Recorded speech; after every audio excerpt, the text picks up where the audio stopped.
Tak servus, dávam ešte zhrnutie sem. Toto boli moje staré kolesa na traktory, na vlečke, pardon. A tu som išiel myť za tieto kolesa. Vidíte, obuchaná celá ružica.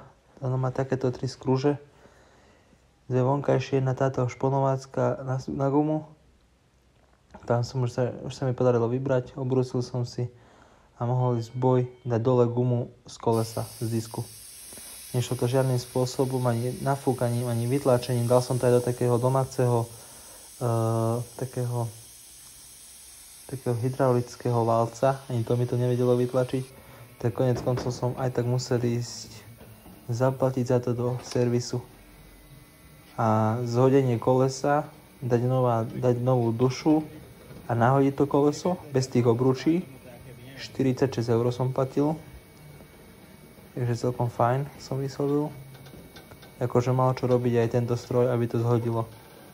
A potom takto pekne to zoskočilo. Toto to vytlačil ten ventil starý, aby to pekne mohlo zoskočiť a hotovo. Šups. Takto to vyzeralo. Takto vyzerali mokré gumy aj plášte, všetko.